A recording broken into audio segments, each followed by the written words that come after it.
स्वागत है आज के क्लास में। और आज के क्लास में हम लोग क्लास 10th के साइंस सब्जेक्ट के एक महत्वपूर्ण पाठ प्रकाश परावर्तन तथा अपवर्तन के कुछ वस्तुनिष्ठ प्रश्नों को देखेंगे, जो कि एग्ज़ाम की दृष्टिकोण से बहुत ही इम्पोर्टेंट है और ये साथ ही अन्य कंपटीशन एग्ज़ाम के लिए भी इम्पोर्टेंट है। तो आप सभी इस वीडियो को ध्यान से देखें और प्रत्येक सवालों के उत्तर को जानने का प्रयास करें। प्रकाश क्या है? ठीक है, प्रकाश क्या है? उत्तर हो जाएगा यह विद्युत चुंबकीय विकिरण का एक रूप है। ठीक है, प्रकाश क्या है? विद्युत चुंबकीय विकिरण का एक रूप है जिसके कारण दृष्टि की संवेदना होती है। ठीक है, जिसके कारण हम लोग क्या कर सकते हैं, हम लोग देख सकते हैं। देखने में प्रकाश हमें क्या करता है? सहायता प्रदान करता है। ठीक है, आगे हम लोग देख लेते हैं। अगला सवाल इस प्रकार से है, निर्वात में प्रकाश की चाल कितनी है? ठीक है, निर्वात में जो प्रकाश की चाल है वो कितना है? तो ये हो जाएगा 3 × 10⁸ मीटर पर सेकेंड। ठीक है, 3 × 10⁸ मीटर पर सेकेंड हो जाएगा निर्वात में प्रकाश की चाल। ठीक है, आगे हम लोग पढ़ते हैं। अगला सवाल इस प्रकार से है, ठीक है, प्रकाश से संबंधित किसी 2 प्राकृतिक घटनाओं को लिखे। तो प्रकाश से जो 2 महत्वपूर्ण प्रकृति में जो घटना घटता है उसके बारे में हम लोगों को बताना है। तो ये हो जाएगा तारों का टिमटिमाना। ठीक है, तारों का टिमटिमाना और इंद्रधनुष के सुंदर रंग। जो इंद्रधनुष के सुंदर 7 रंग हम लोगों को बारिश के बाद जो दिखाई देते हैं, तो वो क्या होता है? प्रकाश के कारण ही दिखाई देता है। ठीक है, आगे हम लोग बढ़ते हैं। अगला सवाल इस प्रकार से है, समतल दर्पण में बनने वाले प्रतिबिंब की प्रकृति एवं आकार कैसी होगी? तो जो समतल दर्पण में जो प्रतिबिंब बनता है तो उसका प्रकृति और आकार बताना है। ठीक है, प्रकृति और आकार बताना है। ठीक है, तो प्रकृति हो जाएगा सीधा और आभासी। ठीक है, जब भी हम लोग दर्पण के सामने अगर हम लोग खड़े होते हैं या दर्पण देखते हैं जो कि एक समतल दर्पण है, ठीक है, तो वो क्या होता है, हम लोग का प्रतिबिंब कैसा बनता है? सीधा बनता है। अगर सीधा है तो क्या हो जाएगा? आभासी हो जाएगा। और कैसा होता है? आकार में होता है वस्तु के बराबर। आकार में क्या होता है? वस्तु के बराबर। ठीक है, आगे हम लोग बढ़ते हैं। अगला सवाल इस प्रकार से है,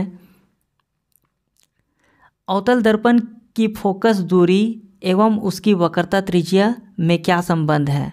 ठीक है, अवतल दर्पण में जो फोकस दूरी है जिसको हम लोग F से डिनोट करते हैं और वक्रता त्रिज्या के बीच क्या संबंध है हम लोगों को बताना है। ठीक है, तो F = क्या हो जाता है? F = हो जाता है R/2। ठीक है, R/ क्या हो जाता है? 2। जो फोकस होता है वो त्रिज्या का क्या होता है? आधा होता है। ठीक है, जो फोकस होता है वो त्रिज्या का क्या हो जाएगा? आधा। ठीक है, आधी होती है। क्लियर है? आगे हम लोग देख लेते हैं। अगला सवाल इस प्रकार से है, 6 नंबर, एक गोलीय दर्पण की वक्रता त्रिज्या 20 सेंटीमीटर है, इसकी फोकस दूरी क्या होगी? ठीक है, तो यहाँ पर हम लोगों को वक्रता त्रिज्या दिया हुआ है, हम लोगों को निकालना है फोकस दूरी, F निकालना है। ठीक है, क्या निकालना है? F निकालना है हम लोगों को। तो F = क्या हो जाता है? R/2। F = क्या होता है? R/2 हो जाता है। तो R का मान है यहाँ पर 20। R का मान कितना है? 20 है। 2 से हम लोग भागा देंगे तो 2 दहिये कितना हो जाएगा? 20। तो 10 कितना आ जाएगा? 10 सेंटीमीटर आ जाएगा इसका फोकस दूरी। क्या आ जाएगा? 10 सेंटीमीटर फोकस दूरी।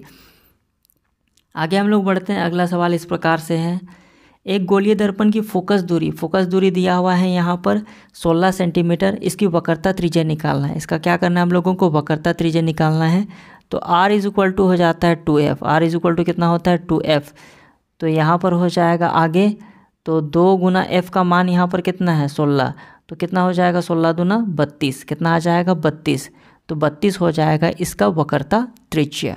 ठीक है, आगे हम लोग बढ़ते हैं। अगला सवाल इस प्रकार से है, एक दर्पण की फोकस दूरी 10 cm है, सेंटीमीटर है, तो वक्रता त्रिज्या निकालना है। ठीक है, वक्रता त्रिज्या ज्ञात करें।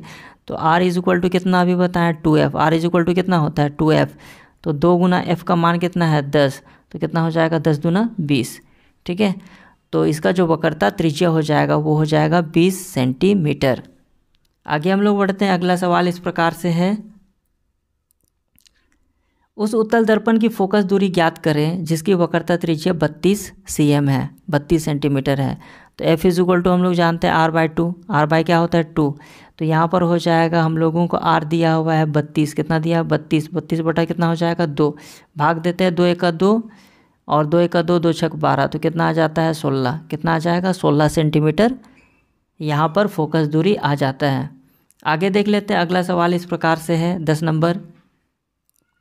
गोलीय दर्पण कितने प्रकार के होते हैं, नाम लिखे। तो गोलीय दर्पण 2 प्रकार के होते हैं, एक हो जाएगा अवतल दर्पण और दूसरा हो जाएगा उत्तल दर्पण। ठीक है, तो हम लोग देख लेते हैं अवतल दर्पण। अवतल दर्पण जिसका क्या होता है कि जो उभरा हुआ जो भाग रहेगा वो रंगा हुआ रहेगा। ठीक है, और एक देख लेते हैं उत्तल दर्पण। उत्तल दर्पण में क्या होता है कि जो धंसा हुआ जो भाग रहता है वो क्या रहता है, रंगा हुआ रहता है। ठीक है, आगे हम लोग देख लेते हैं अगला सवाल इस प्रकार से है 11 नंबर। गोलीय दर्पण के लिए दर्पण सूत्र लिखे। तो दर्पण सूत्र हम लोगों को बताना है, तो ये दर्पण सूत्र हो जाएगा 1/v plus 1/u is equal to हो जाएगा 1/f। ठीक है, 1/v plus 1/u is equal to 1/f हो जाएगा। ठीक है, तो आगे देख लेते हैं अगला सवाल इस प्रकार से है, उस दर्पण का नाम बताएं। वह दर्पण का नाम बताना है जो बीम का सीधा तथा आवर्धित प्रतिबिंब बना सके। तो वो जो कि सीधा और आवर्धित प्रतिबिंब मतलब बड़ा प्रतिबिंब बनाता है, तो वो हो जाएगा अवतल दर्पण। ठीक है, वो क्या हो जाएगा, अवतल दर्पण होगा। अगला सवाल है 13 नंबर। किसी वस्तु को अवतल दर्पण के सामने कहाँ रखना चाहिए कि वास्तविक उल्टा और आकार में छोटा प्रतिबिंब बने। ठीक है, तो कहाँ पर हम लोग रखेंगे, वक्रता केंद्र और अनंत के बीच में। ठीक है, वक्रता केंद्र और अनंत के बीच में रखेंगे, सी से परे। कहाँ पर रखेंगे, सी से परे रखेंगे। ठीक है, आगे हम लोग देख लेते हैं अगला सवाल इस प्रकार से है, उस दर्पण का नाम बताएं जो बिंब का हमेशा काल्पनिक सीधा तथा छोटा प्रतिबिंब बना सके। तो वो दर्पण हो जाता है उत्तल दर्पण। क्या हो जाता है, उत्तल दर्पण, जो कि हमेशा काल्पनिक सीधा और छोटा प्रतिबिंब बनाता है। ठीक है, आगे हम लोग देख लेते हैं अगला सवाल इस प्रकार से है, चेहरा देखने के लिए सामान्यतः किस प्रकार के दर्पण का उपयोग किया जाता है। तो सामान्यतः समतल दर्पण का उपयोग किया जाता है चेहरा देखने के लिए। ठीक, आगे अगला सवाल इस प्रकार से है, उस दर्पण का नाम बताएं जो बिंब का हमेशा काल्पनिक सीधा और बराबर प्रतिबिंब बना सके। ठीक है, तो जो काल्पनिक भी, सीधा भी और बराबर प्रतिबिंब भी बना सके, तो ये समतल दर्पण बनाता है। ठीक है, आगे देख लेते हैं अगला सवाल इस प्रकार से है, जब किसी वस्तु को अवतल दर्पण के सामने सी पर रखा जाता है तो प्रतिबिंब कहाँ बनता है। ठीक है, अवतल दर्पण के सामने जब सी पर रखते हैं तो जो प्रतिबिंब है वो सी पर ही बनेगा। कहाँ पर बनेगा, सी पर ही बनेगा। ठीक है, यहाँ पर मैं बना देता हूँ, तो यहाँ पर हो जाएगा F। ठीक है, यहाँ पर क्या होगा F और यहाँ पर क्या हो जाएगा C।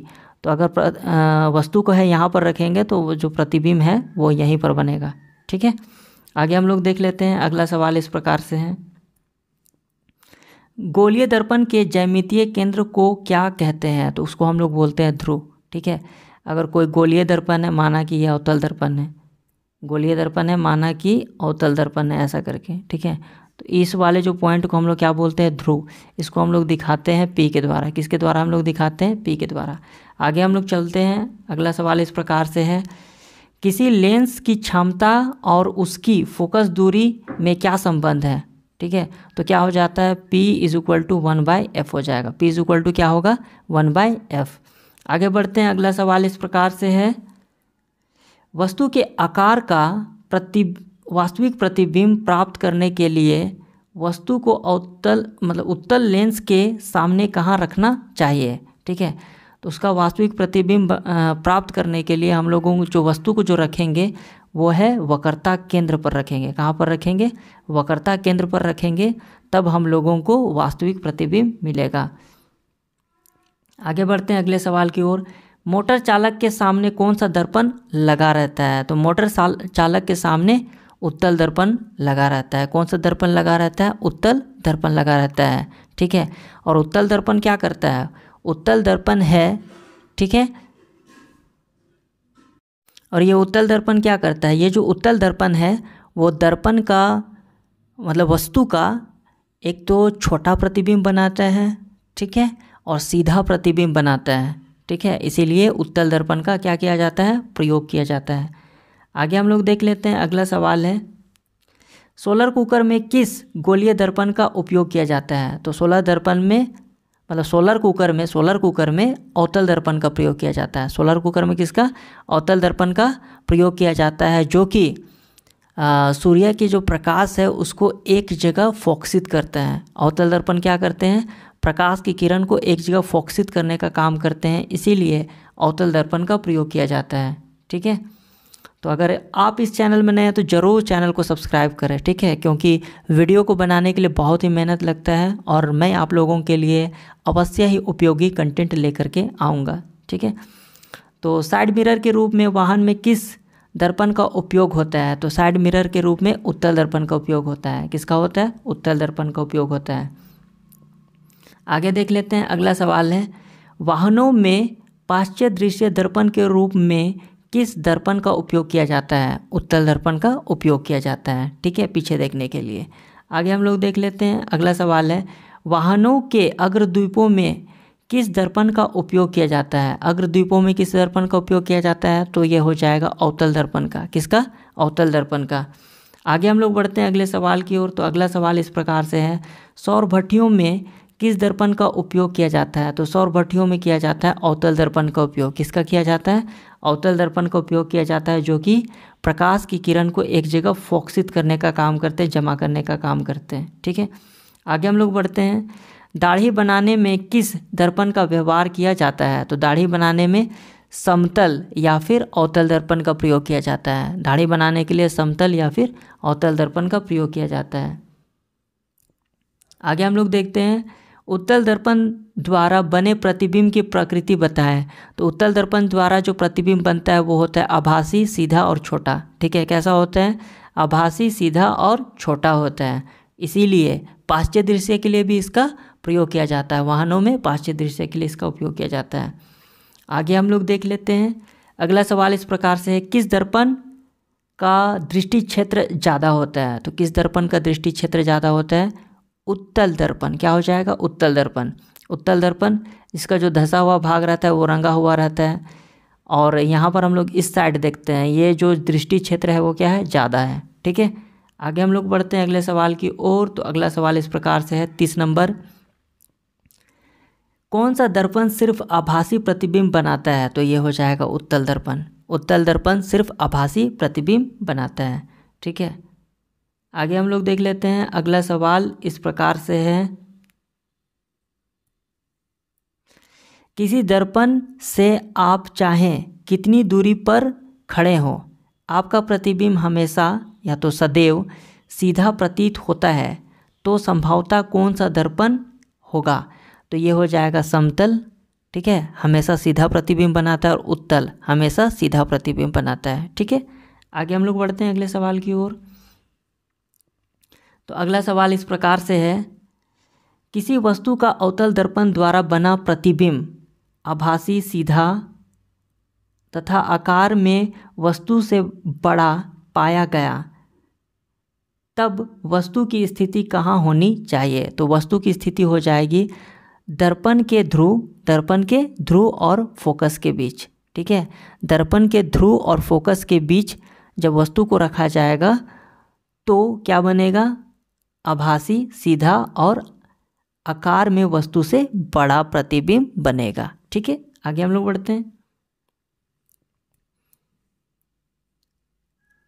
जब अवतल दर्पण में वस्तु फोकस और ध्रुव के बीच रहे तो प्रतिबिंब की स्थिति बताएं। तो ये दर्पण के पीछे बनेगा, ठीक है। कहाँ पे बनेगा? दर्पण के पीछे बनेगा। आगे बढ़ते हैं अगले सवाल की ओर। तो अगला सवाल इस प्रकार से है, अवतल दर्पण में प्रधान अक्ष के समानांतर जाने वाली प्रकाश किरण परिवर्तन के बाद प्रधान अक्ष को किस बिंदु पर काटती है, तो ये फोकस पर काटती है। कहाँ पर? फोकस से होकर जाता है।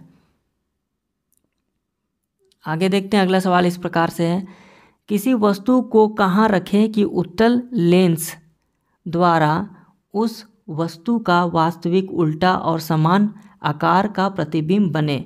तो फोकस दूरी के 2 गुनी दूरी पर, ठीक है, फोकस दूरी से 2 गुनी दूरी पर रखेंगे, तब हम लोगों को जो वस्तु है वो वास्तविक उल्टा और समान आकार का प्राप्त होगा। ठीक है, यहाँ पर हम लोग देख लेते हैं, जो लेंस होता है वो इस प्रकार से होता है। ठीक है, दोनों जो भाग होता है वो उभरा हुआ होता है उत्तल लेंस का, और जब हम लोग यहाँ पर हो जाएगा फोकस और यहाँ पर हो जाएगा वक्रता केंद्र। अगर वस्तु को हम लोग यहाँ पर रखते हैं तो प्रतिबिंब है वो यहाँ पर बनेगा। ठीक है, तो फोकस के कितना 2 गुनी दूरी पर क्या बनता है? प्रतिबिंब है वो बनता है। ठीक है, आगे हम लोग देख लेते हैं, किसी गोलीय दर्पण का किसी पतले गोलीय लेंस दोनों की फोकस दूरियां -15 सेंटीमीटर है, तब दोनों क्या हैं? तो दोनों क्या हैं? ये दोनों अवतल होंगे। ठीक है, आगे हम लोग देख लेते हैं, अगला सवाल इस प्रकार से है, जब आपतन कोण 30 डिग्री हो तो परावर्तन कोण कितना होगा? ठीक है, आपतन कोण कितना है? 30 डिग्री है। ठीक है, ये सतह है, ये अभिलंब हो जाएगा, ये हो जाएगा आपतित किरण, ये हो जाएगा परावर्तित किरण। ठीक है, तो आपतन कोण ये वाला जो कोण है वो कितना है? 30 डिग्री है। कितना है? 30 डिग्री है। तो ये जो परावर्तन कोण ये भी कितना हो जाएगा? 30 डिग्री हो जाएगा। ठीक है, आगे हम लोग देख लेते हैं, अगला सवाल इस प्रकार से है, अवतल लेंस द्वारा बने प्रतिबिंब की प्रकृति क्या होगी? तो अवतल लेंस द्वारा जो बना प्रतिबिंब होगा वो आभासी, सीधा एवं छोटा। ठीक है, आभासी, सीधा एवं क्या होगा? छोटा होगा। ठीक है, आगे हम लोग देख लेते हैं, अगला सवाल इस प्रकार से है, लेंस की क्षमता का एसआई मात्रक क्या है? तो लेंस की क्षमता का एसआई मात्रक हो जाएगा डायोप्टर। क्या हो जाएगा? डायोप्टर। वेरी वेरी इंपॉर्टेंट है। ठीक है, तो आप इसे ज़रूर याद कर लें। आगे देख लेते हैं, लेंस के आवर्धन का व्यंजक है, तो लेंस के जो आवर्धन है उसका जो व्यंजक हो जाता है m = v/u। m = क्या हो जाता है? v/u हो जाता है। ठीक है, आगे हम लोग देख लेते हैं, अगला सवाल इस प्रकार से है, किस लेंस की क्षमता धनात्मक तथा किसकी ऋणात्मक होती है? तो अभिसारी लेंस की क्षमता धनात्मक और अपसारी लेंस की क्षमता होती है ऋणात्मक। ठीक है, तो अभिसारी लेंस मतलब हो जाएगा उत्तल लेंस, अभिसारी लेंस मतलब क्या हो जाएगा? उत्तल लेंस, और अपसारी लेंस मतलब हो जाएगा अवतल लेंस। ठीक है, तो आप इसे भी याद रखिएगा। आगे हम लोग देख लेते हैं, अगला क्वेश्चन है, लेंस की कितनी वक्रता त्रिज्याएं होती है? तो लेंस की कितनी वक्रता त्रिज्याएं होती है? 2। कितना हो जाता है? 2। ठीक है, ये लेंस है तो एक तो ये साइड में हो जाएगा वक्रता त्रिज्या और इधर एक हो जाएगा, तो मिलाकर के कितना हो जाता है? 2। आगे हम लोग देख लेते हैं, अगला सवाल है, पारदर्शी माध्यम के 2 उदाहरण दीजिए। पारदर्शी मतलब जिसके हम लोग आर पार दे सकते हैं, तो ये हो जाएगा कांच और दूसरा हो जाएगा पानी। कांच और पानी, ये 2 उदाहरण हैं। आगे हम लोग देख लेते हैं, अगला सवाल इस प्रकार से है, प्रकाश का अपवर्तन का क्या कारण है? तो प्रकाश का जो अपवर्तन का जो कारण है वो है विभिन्न माध्यमों में प्रकाश का वेग भिन्न भिन्न होना। ठीक है, सरल माध्यम में प्रकाश का मतलब विरल माध्यम में प्रकाश का जो वेग होता है वो अलग होता है, और सघन माध्यम में प्रकाश का वेग होता है वो अलग होता है। ठीक है, जिसके कारण अपवर्तन का जो कार्य है वो होता है। ठीक है, आगे हम लोग बढ़ते हैं, अगला सवाल इस प्रकार से है, जब कोई प्रकाश किरण सघन माध्यम से विरल माध्यम में गुजरती है तो क्या होता है? तो अगर माध्यम अगर सघन है, माध्यम अगर हम लोग सघन, ये सघन माध्यम है, ठीक है, और प्रकाश की किरण इससे गुजरता है, ये हो जाएगा अभिलंब, तो प्रकाश की किरण अभिलंब से क्या हो जाएगा? दूर हट जाएगा। अभिलंब से ऐसा जाना चाहिए था, इधर जाना चाहिए था, लेकिन ये अभिलंब से क्या हो जाएगा? दूर हट जाएगा, ये तिरछा मुड़ जाएगा। ठीक है, सवाल है 47 नंबर, विरल माध्यम से सघन माध्यम में जाते समय प्रकाश की किरण किस ओर मुड़ती है? ठीक है। तो ये अभिलंब की ओर मुड़ती है, देख लेते हैं वो कैसे मुड़ता है। तो यहाँ पर कोई सघन माध्यम है, प्रकाश की किरण क्या आ रहा है, सघन माध्यम से, मतलब विरल माध्यम से सघन माध्यम में प्रवेश कर रहा है। तो ये क्या हो जाएगा, अभिलंब की तरफ मुड़ जाएगा, इस ओर क्या हो जाएगा, मुड़ जाएगा। ठीक है, जाना चाहिए था इस तरफ लेकिन चला गया इस तरफ। ठीक है, तो इस परिघटना का नाम लिखे। तो ये परिघटना है वो क्या है, ये परिघटना है वो प्रकाश का अपवर्तन है। ये जो परिघटना है वो क्या है, प्रकाश का अपवर्तन है। तो आशा है आप लोगों को आज का क्लास समझ में आ गया होगा। तो वीडियो को लाइक करें, चैनल को सब्सक्राइब करें। Thank you.